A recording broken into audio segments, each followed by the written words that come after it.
நம்மளால முடியாதது அப்படின்ற விஷயம் ஒண்ணு கூட இல்லைங்க. அதுக்கு சாத்தியமே கிடையாது.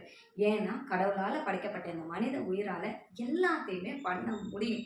உங்களால எந்த ஒரு விஷயத்தையுமே பண்ண முடியும். ஸோ, இந்நேரம் நீங்க கெஸ் பண்ணியிருப்பீங்க. நம்ம என்ன ஸ்டோரி இன்னைக்கு பார்க்க போறோம் அப்படின்னு பார்த்தீங்கன்னா, நம்ம பார்க்க போற ஸ்டோரியுடைய தலைப்பு "உங்களால் முடியும்." சரிங்களா? நான் உங்க சிவாதர்ஷினி.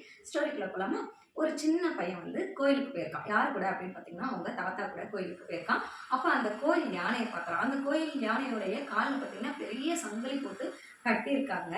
அதுக்கு அந்த பையன் சின்ன பையன் அவங்க தாத்தாவ கேட்குறான், "தாத்தா இந்த சங்கிலியால யானை கட்டப்பட்டிருக்கிறதுனால, யானையால அத உடைச்சிட்டு முடியாதா? அதனால தான் கட்டியிருக்காங்களா?" அப்படின்னு கேட்குறான். அதுக்கு அவங்க தாத்தா சொல்றாரு, "இல்லப்பா, அந்த யானை நெனச்சா கட்டாயம் அந்த சங்கிலிய உடைச்சிட்டு அது வெளியில வர முடியும். ஆனா அது வராது." அப்படின்னு சொல்றாரு. "ஏன் தாத்தா?" அப்படின்னு அவன் கேள்வி கேட்குறான். அதுக்கு அவர் பதில் சொல்றாரு, இல்லப்பா, யானை குட்டியா இருக்கும்போதே அதுக்கு என்ன பண்ணுவாங்க அப்படின்னு பார்த்தீங்கன்னா, சங்கிலி போட்டு கட்டிடுவாங்க. அது இழுத்து இழுத்து பார்க்கும். ஆனா, அதால என்ன பண்ண முடியாது? அத உடைச்சிட்டு வெளியில வர முடியாது.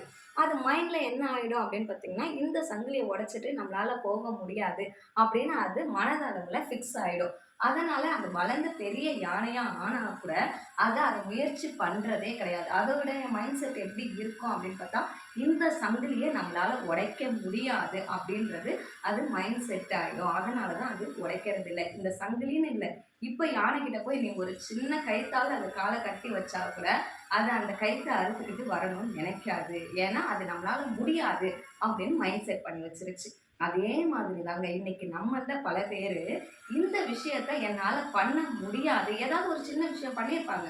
அதுல ஒரு தோல்விய அடைஞ்சிருப்பாங்க. ஒரு தடவ தோத்துட்டா, மீண்டும் அந்த தோல்வியிலேருந்து வெளியில வரணும்னு யாருமே நினைக்கிறதில்ல.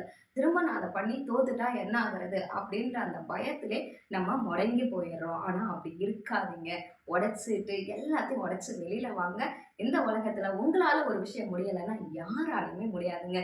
நன்றி.